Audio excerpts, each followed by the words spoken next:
What does it take to rebuild your life from addiction to a successful podcast? My name's Nate. This is the FreeMind Podcast, and you're about to listen to Richard's story directly from someone who lived it. My name is Richard Kaufman, CEO of Vertical Momentum Resiliency Podcast. I founded it now it's gone 6 years. So we're at 6 years in, and we're still growing little by little. Awesome. Tell me a little bit about the podcast and kind of what types of guests you have on and topics that you guys discuss. We talk about resilience in life and in business. Some of the guests we've had, the authors of Rich Dad, Poor Dad. We've had David Meltzer. We've talked to people like Mick Foley, DDP, anybody that has struggled in life but have come out the other side. So it's more of it's a teaching podcast so people can realize it's not where you come from, it's where you end up. And I think that's whether you're the CEO or whether you're the janitor, we're all going through the same shit. That's exactly it. I appreciate opportunities and platforms like that, and I appreciate you taking the time here today to talk about it. I think a common theme in a lot of our episodes, we talk with various people in various stages in their businesses, and one of the common things is the grit and the grind and don't give up. And it's staying with it and understanding. Obviously, there's scenarios where you're going to have to. Sometimes you might have to throw in the towel and realize it's not going to work. But we're not telling you to be crazy to an extent. But there is a piece of crazy that you do have to be. And I'm one of them as well. I've been doing this for 20 years. This business, the FreeMind Podcast, is still off the same original LLC, FreeMind LLC, that I founded in 2010 in Pennsylvania. It's just been an evolution of the same general marketing services. And I started out booking bands, and then that didn't work for a while, and do this for a while, and that, and you piece it all together and you make the path work. And I appreciate people like yourself that one of the reasons I wanted to have you on is I'm throwing all the textbooks out the window. I'm a big reader. I'm a big everything like that. But people like yourself, there's too many times where we've spent our lives dictating this is the path you have to take, and here's the textbook options, and here's this and that. And you are one of those people that is in charge of picking people up and making them realize that just because you fell down doesn't mean you stay down. Yeah. And, I'm an accidental entrepreneur. I've had businesses. I've lost businesses. I've had failures. I've had wins. And just like you said, as long as you don't quit, you just keep coming back. And I think one of my next books I'm going to write is going to be called Too Dumb to Quit. I just don't quit. I think, because once you quit, it's over. It's a wrap. So I think, and if you want to be successful in life or business, you got to put in the reps, but you got to find good mentors that are going to teach you the reps. It reminds me of a former colleague of mine. He's since has passed away in the past few years, but George Tiggle and we used to joke around that we wanted to make a book called Barriers to Success. And it was just going to be everybody's excuses that they've ever told us as to why they didn't do something. We were just going to write it in a book and just publish it. And then people, it'd be the anti self-help book. You know what I mean? Well, and that's the thing is there's more than one way to do something. You just have to try 1,000 ways before you succeed sometimes. And that was me. I just had to try. I failed at everything until I'm starting to see some success. But even if you're a success, some days you're going to fail. Richard, walk me back in the years to when you first realized that. And I strongly say that this is not a trained skill. So when did you realize that you had that drive? I always wanted to be an entrepreneur because my cousins were entrepreneurs. My uncle was a Korean War veteran. He had a 4th grade education, but retired a multimillionaire.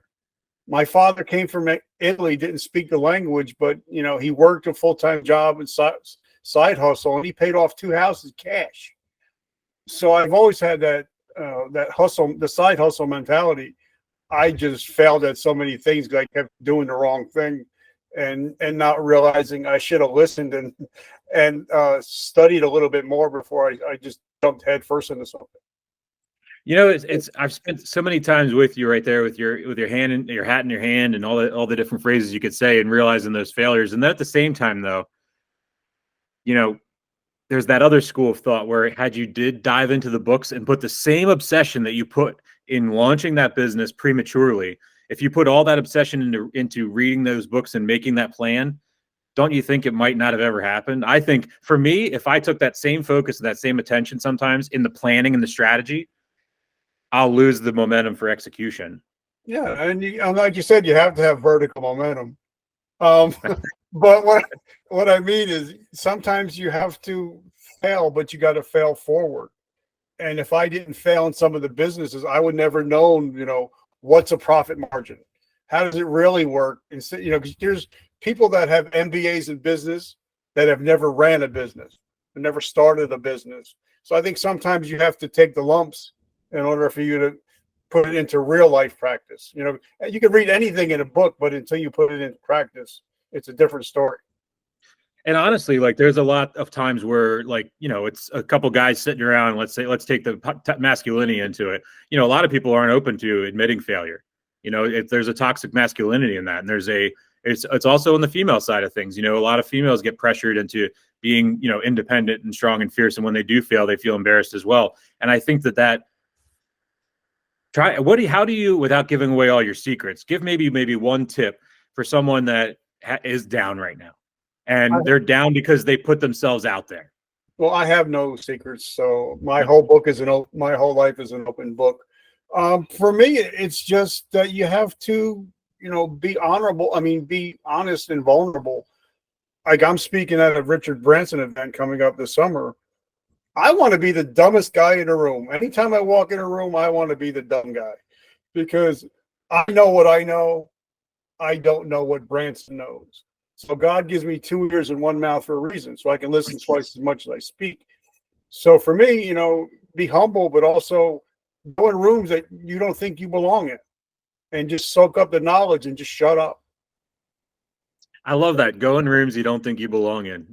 I love that. There's that in a VP over a business solutions company out in California, and he made this comment one time that struck me. It was bring your own weather. And yeah. That's really, he said it to me a few weeks ago, and I was like, man, of all the things in the 20 some years I've been in the corporate world and all the phrases and jargon, that was one that I wish I'd heard a long time ago. Yeah, because a lot of people think, well, I don't belong, because a lot of us struggle with imposter syndrome. But why not? Instead of why you, or and say why not? Why not me? Why not? Why should I not be able to hang out with Ed Mylett, Gary Vaynerchuk, Patrick Bet David? Why not? And once you start changing the questions, because your whole life is the questions you ask yourself and the answers that you get. So once you change the questions, like Roddy Piper says, sometimes you think you have all the answers, but life changes the questions. So sometimes you have to ask, change the questions that you're asking yourself. I'm glad. I was not expecting this to go this route, but I'm going to lean in on the wrestling for a second. All right. My uncle was a diehard fan. He passed away, but I grew up, I was not into it as much as he was, but I grew up around it. I wrestled and stuff like that, and played football and rugby and things like that. So sports were always in my world, but I loved the performance of wrestling and the grit that was involved in WWE and WWF and WCW and all the names you want to come up with. And I'm originally from Philadelphia, so we had that other level of the wrestling that I went to and saw those. Exactly. We had the ECW, so we had that gritty, back to the grit, and then you start to make sense now, being that I'm from Philadelphia, that doing stuff like this. But it's that grit and that grind. And what I want to say is, as a fan to your level, and then a fan as an outsider and then insider, when I wanted to connect with my uncle, I would watch the tapes with him. We'd watch WrestleMania tapes together and stuff. And I found a love for it when I was connecting with him. And what I'm trying to say is that so many people spent time talking about the WWF and WWCW and all those things being fake. Okay. And it's all fake. It's just scripted. It's just fake. It's just scripted.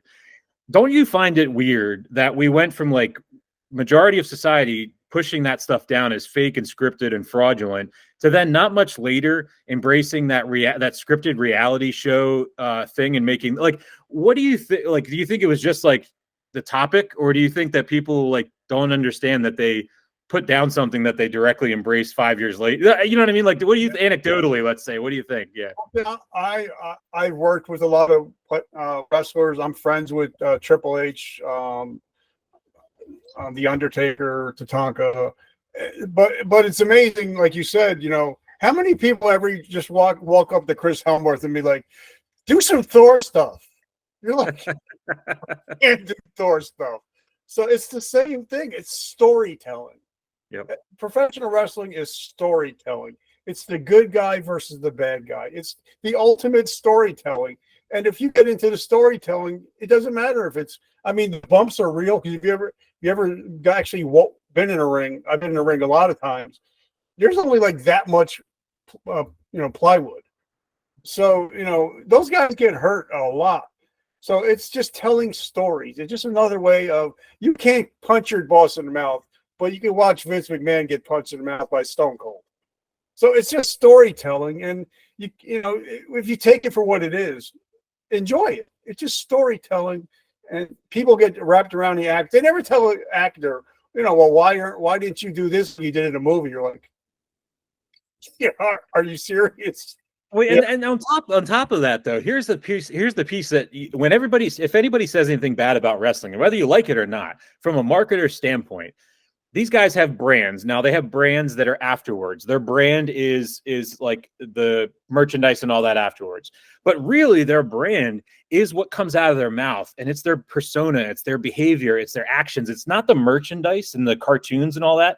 What I'm trying to say is, there's power in that was lost in society, was the act of the storytelling, the act of being able to, whether it was true or not, on the fly. Because whether you script something or not, when you have that many pieces moving around, there's improvisation that's happening. Yep. And that's something that you cannot deny at all. And that is a skill in itself as well, to be able to situationally manage yourself and create some sort of connect something and create a storyline and connect the storyline and save it in the moment. But what I'm trying to say is, the power of a wrestler getting a fan base on his own, what he can create on his body. And that is all. It's not, it really, they don't connect with them through the bags and the t-shirts and the action figures. It's the television and it's the actual events that they go to when they connect with them on an emotional level. And I think, talk a little bit about that experience as a fan, as well as being behind the scenes and seeing, for lack of better phrasing, how the sausage is made. And tell me about what changed, but also what enhanced your perception of the industry. Well, because now I have a lot of friends that are in the industry still. One of my friends, his wrestling name when he was with ECW, his name was Crowbar. But now he's a physical therapist. So with a crowbar. But you see, when you see behind the scenes, and you realize, these are just people. That's all they are. But they know how to get a point across. They know how to talk to people. And I think and I tell my kids, I got 3 kids, take public speaking courses. If you're able to talk to somebody, you can make as much money as you want in this world. And that's what they do. Like, my favorite guys were Ric Flair and Dusty Rhodes, because they could just talk and draw you in. And I think that's what's missing, is if you can talk and draw somebody in, especially in the world of social media, you can make as much money as you want. But a lot of people, they don't work on their social media skills. They don't work on their talking skills or their soft skills. And I think soft skills are way more important today than hard skills. I could teach you a hard skill. It's hard to teach a soft skill. It's amazing how we're doing that. We're in our cycles now, where the textbook and the academia world is still important, but it's not necessarily what's going to define you moving forward. And those that had the street smarts and the situational management, they could possibly excel in a lot of different areas. Not in every area. Obviously, they're not going to become doctors. They're not going to become engineers. But there's certain areas where they are going to be able to excel because of that, the grit and the grind and the street smarts, so to speak. Go back in time for a little bit with me, back to your time serving and go literally just finishing high school. Walk me back to Richard's life at that point. You're 18 and 19 years old. There was no finishing high school, by the way. I'm a ninth grade dropout. And let's start there. Let's start in that moment then. Let's start in that moment. I don't even have a GED, but I've read over 6,000 books. I have 18 books going right now, plus 2 audio books. So I'm a soaker up of knowledge. I'll watch a documentary, reading about a documentary. So I'm just a geek like that. But for me, I had my first drink at 11, and I was a full-blown alcoholic by 13.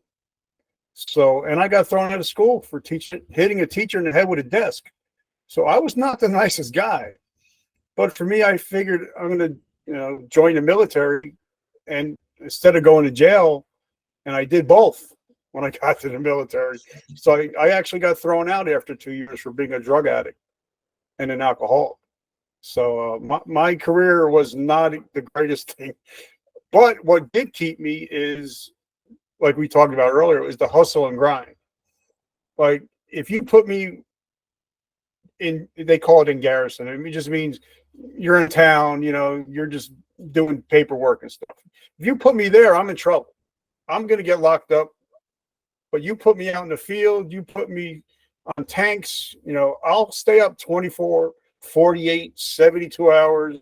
I'm the guy you wanted in the field, but I'm the guy you didn't want when we got back. So that's what saved my ass for 2 years, was because they called me a field dog, because I was willing to do whatever you wanted, whatever it took. And for me, that was something in my life. It's, if I'm ever going to be successful, it's because of the grind. I'm not afraid to grind. I'm not afraid to work.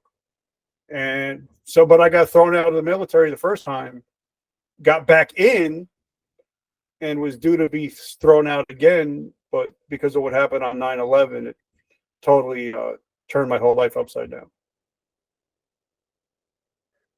Do you want to talk a little bit about that, or do you want to move? Yep. No, because I think sometimes. So let's go. Let me tell you, Richard, from my standpoint, where you just went in the timeline to connect you to me. At this point, when 9/11 hits, when we're dropping bombs, I'm like senior in high school, and all my friends are starting to enlist. And to this day, I'll be honest with you, and I'll say it on here for the first time, I still feel like a coward that I didn't do it. And talk a little bit about being in it when that unfolded. Well, and a little bit of a backstory. Where I'm sitting right now, if I go sit on my front porch, I'm actually standing in the shadows of the Twin Towers. So I'm about 10 minutes from downtown Manhattan. And I knew people that were in the buildings that day. And what affected me is I'm getting thrown out for the second time at the end of September 2001. I'm getting thrown out of the military for twice now. But what hit me was, because as we're watching it, it was live. There was no editing. It was 100% live, and you can hear the bodies crashing. You could see people were jumping off buildings, and their bodies were hitting cars on the sidewalk, and it was all live. And when they started pulling bodies from the Pentagon, all my stuff that I had to turn in were all on the right side of the TV. And that's when I realized I've wasted 27 years of my life. And all these people, all they wanted to do was go to work and come home. And they're not coming home. And that moment, and I wrote that in my book, was that I literally cried out to God. I said, Lord, give me another chance. Let me help people that can't help themselves. And I begged my company commander and first sergeant to keep me. And I had drill the next weekend. And after I met with them, they're like, you're different. You're not that guy anymore. And I'm like, I'm not. Something totally changed. But I got there, because drill was like 7. I got there at like 5 in the morning, because I realized what I'm doing is not working. So what are the uber successful soldiers doing? So I got there at 5, and there was cars in the parking lot already. I'm like, holy shit, what time did they get there? They got there like an hour before I got. So that's 3 hours before they're supposed to be there. And then I watched, they stayed like 3 hours later. So I'm going, that's the secret sauce. Get there early, stay late, put in the work. Success leaves clues. All you got to do is figure out who's crushing it in your industry, find out what they're doing, go backwards and start doing those things, and eventually you'll be able to move up into that arena. So they kept me, and within 3 years, I became a Soldier of the Year. I did 23 years, but I got hurt on duty and I lost my vision. And they medically discharged me on Labor Day 2012, and that was the day that I attempted suicide. Do you feel that? Talk a little bit about that decision, and I'm going to stand with you in that I've been there too. And so we're both standing in that moment. What do you feel looking back was the driver, and then what was the savior? The driver was, for my suicide attempt, the driver was for 23 years after I got my life straight. I did everything I could to become Sergeant Kaufman. That was my identity. And now you strip me of my identity. You strip me of the way to provide for my family. I'm down to like 40% eyesight. So, I figured, what do I do? I don't know who I know Sergeant Kaufman is. I don't know who Richard is. And I don't know how to reinvent and reimagine my life. So, in the military, if you die on duty, your family gets like $500,000. So I figured if I took my own life, at least my family would be taken care of financially for the rest, not for the rest of their lives, but they'll be all right for a while. So that was the driver. But like Mike Tyson says, everybody's got a plan until you get punched in the mouth. And God decided it wasn't my time.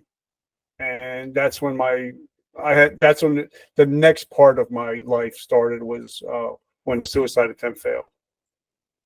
And so when you're picking yourself up from that moment, what is that guiding strength? Well, because when I got hurt, it usually takes a year to 2 years to medically discharge you. And they put you in something called a warrior transition unit, which means you sit there and do nothing, and like you would if you had drill, but you just sit there and play poker, play chess, whatever. I did it the first day, and I'm like, yeah, I can't do this. So I bought back then. They just started having laptops. So I went to the library and I bought like a whole bunch of self-development books. And the first book I bought was Rich Dad, Poor Dad by Robert Kiyosaki and Sharon Lechter. And I've had them both on the show, and I told them that story. But and then I just started, well, all right, what's the next book in the series? So I picked up books by Tony Robbins. Then I'm like, all right, let's go back. Let me check out, what does Dale Carnegie say? Think and Grow Rich. So I really got into it deep, and I kept hearing Gary Vaynerchuk. I'm like, who the hell is Gary V? And then it was Gary V all the time in my house. And then I got to have lunch with him. And he's the one that started me on my journey to entrepreneurship. He's the one that came up with the comeback coach. He's the one that told me to write a book. He's the one that told me to start a podcast. So if it wasn't for Mr. Gary Vaynerchuk, I wouldn't be here today. He's the one that started me on my journey and had to realize, okay, you failed at a lot. Maybe you might be successful at this if you put in the work and you put in the hours. I can safely say that Gary has indirectly, through his content, carried me through a lot of dark times, but I'm very impressed and not surprised to hear that in real life he is that person as well. So that's the one thing about him that I was talking about in the beginning, is there's no mask. He's one of the original, when he was doing the wine TV show and stuff like that. I was doing, I had a beer show online called The Beer Ace. So I was, and it's just amazing. Like, just when he tells those stories, I laugh as well. Like thinking about how analog we were trying to build our audience base and customers. Yet today, like, you can hop on and put a few ads together. But back then, I had to go to festivals and events handing promo cards out and things like that. It's kind of like when even back, I'm a big '80s hair metal guy. And I remember talking to some guys who are like, yeah, we had to walk on the Sunset Strip, putting up flyers every day. Like, we had to grind. I'm like, you still got to grind, but it's just different. It's a different kind of grind today. It is. Yeah, that's how this business started, as booking bands, and I did the posters and I distributed their stuff and did the street work and promotions and stuff like that, and booked their shows. So that's that world is very familiar to me. A little bit about so post-military. Walk me out. You're out of the military now. You're back home. You and Gary have gone to lunch. How long is it? Is it during that lunch everything came together, or was it kind of an evolution of working the brain through what was kind of coming? Like, how did it all kind of come together with the pieces? Well, it was just, okay, now what do I do? because once your whole life is centered around one thing and you don't have that one thing anymore, then you're like, now what do I do? And because at this time I only had I think I had 40% vision at this time. And audio really wasn't really that popular yet. It was just kicking off. So I started an audio podcast on Anchor, which is Spotify now. And for me, I was like, all right, what can because I was still blind. I couldn't drive. I couldn't leave the house. So I'm sitting in my chair for 18 months. And I'm like, I got to do something. And my friends were like, well, why don't you, start a podcast? And I was like, what am I going to talk about? I really don't know what to talk about. And the first guy I interviewed, the guy had no arms and no legs because they were blown off in Iraq. And I'm interviewing him, and his wife is holding up the phone to his ear. He's in Aspen because he just got done skiing with the family in Aspen with no arms and no legs. And that's when I'm like, maybe I got something here. Maybe that people need to hear of people's struggles, but also the success comes after the struggle. And that's where it all pretty much started off with at that point. Have you worked with anybody that you were surprised you worked with that you wouldn't expect? I just, like I said, before we got on, I was just, I'm doing speaking at an event with one of the guys from Sopranos. And I just got done with one of the actors from Cobra Kai. Nice. So, but also be able to hang out, talk to people like Richard Branson, David Meltzer, Lee Steinberg, the greatest NFL sports agent in history. People like that. I pinch myself. I'm like, really? I'm like, I get to hang out with these people. Or like my wife had a cooking question one time. And I'm like, all right, hold on. And I got on my phone and I started texting somebody. She's like, who are you texting? I'm like, hold on. I'm like, I got the answer. I got the answer. There was some question about onions or something. And I got her the answer. She's like, who's that? I'm like, oh, that was one of the Iron Chefs, Simon Majumdar. So just to be able to do stuff like that, or just to be able to say, hey, Mark Callis is obviously the Undertaker, but it's nice to be able to just reach out and say, Mark, what's up, dude? How are you? Or Mick Foley, like, hey, bro, how you doing? Just stuff like that. It's just amazing that I'm able to do that. God's given me the gift of being able to talk to people and build relationships. Richard, after this, I'm going to shamelessly send you some photos from, I went to Drexel University in Philadelphia. I went there for business. It's mostly an engineering school and nursing school. So I was the oddball out, but I lucked out and I ended up playing rugby with a lot of great engineers that were smarter than me. And I'm going to send you some pictures. We built a actual wrestling ring in the back of the house, and with turnbuckles, springs, plywood, the whole thing. And then we went all in. Everybody went all in on the characters. It was like a professionally made ring, and we had the whole. I'll send it to you. You'll love it. But what I was going to say, even you'll see me in a Big Show as who I was on that one. So there you go.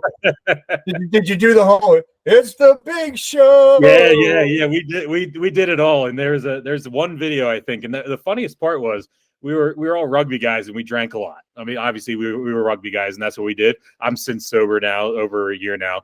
And but one of those things I tell people, I was professionally drinking for more than 20 years and it was time to throw in the towel. With that said, though, our joke was it was actually the party where we actually never drank. We never realized that we were having so much fun just acting out our childhoods that we had at the end of the night, the keg was still full almost to the brim. And we were all like, I didn't even really drink much. And it was kind of one of those things for me too. It was also one of those moments where you start to realize, do we really always need to drink? Maybe sometimes we just could have fun. The work that they put in just to put in a proper promo, you don't realize the work and the thought process that goes into creating a promo. Sometimes you have to do it. It's kind of like a sales script. Sometimes they have to do it so much that you get good at it. So just imagine having to do a sales script, a different sales script every other week or every week.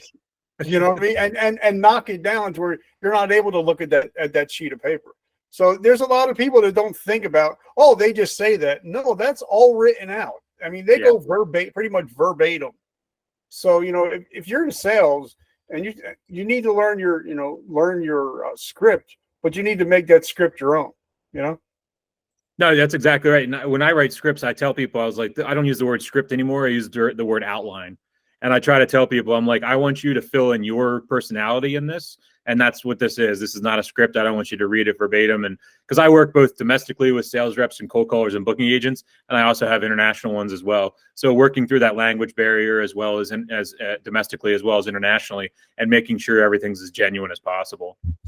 Yeah, and a lot of people, like, I see it every day on LinkedIn. I'm like, oh my God, are you serious? You're just cold calling me and called me ma'am. I was like, all right. I can understand trying to get business, but if you're going around calling people by the wrong names and pronouns, it's like, yeah, you're not going to get business and you're going to get a bad reputation. Instead of just like me, I've never sent a cold email or cold message ever. I might just say, hey, bro, how are you doing? Just wanted to say, hey. And I'll get 100% people to write back and be like, what do you want? Do you want to sell something? I'm like, no, I just like your last post that you put out. That's it. It's funny. It's really funny you said that, Richard. It's because it is that easy. And I only realized this recently. I've been in sales for 25 years and all the way to vice president and all this kind of stuff. I can tell you stories, but nothing has given me the most success of somebody responding other than recently when I did getting guests like yourself, where I literally wrote your name. I'd love to have you on my podcast, and then my podcast website and my name. I've never spoken to people like that before. I always had to give context and comprehensive and engaging and compelling. And I just straight up was like, this is what I'm doing. Join me if you want. If not, it's still happening. You know what I mean? Yeah. And what blew me away is exactly what you're saying. And I'm literally a month into this from those types of invites. Is going through and getting these people on and recording with them. And I'm blown away that in all the years, that's what it was. And somebody told me the other day, well, it's also a testament to your career that they can look you up on LinkedIn and see that you're a substantial individual that's worth talking to. And it's like, that's fun, you know what I mean? But at the same time, there's a lot of people that just answer just because it's that easy or it's that genuine. And that wasn't my intent. My intent was like, just to try somewhat different way of introducing myself to people online than I had been for years. Because I've been doing remote sales since 2017. So I was doing it way when it wasn't cool. So. Sometimes, like you said earlier, you have to go about things a different way. Like some people are hard to reach. Like I had Steve Sims on, I had David Meltzer on. And you can't just say, hey, bro, I'd love to have you come on my podcast. So what I did is I waited till David Meltzer had a book come out. And I actually bought the book, read it, obviously, because I read it. I did a whole post about it, did a Facebook ad for $1 a day, and tagged him everywhere. So nice. for $30, I had him come on my show because he's like, wait a minute, you're not asking for. I said, I'm not asking for anything. Your book just meant that much to me, which it did. Would you mind coming on the show? So I provided value before I asked. Mm-hmm. And for me, I can get anybody on my show as long as I'm providing value before I even ask for anything. Who's going to say no? Wait a minute, you're going to give me value, then ask for something? Most people do the exact opposite. They ask and then they might provide value. Where I do the opposite. I provide value first and then ask. All they can do is say no, but I've never had anybody say no.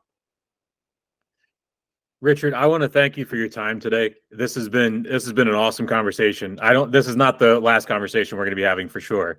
And I really appreciate it. Any way of anybody, how they reach out to you, handles, websites, different things like that of communicating to you? Well, we are on the first 6 pages of Google.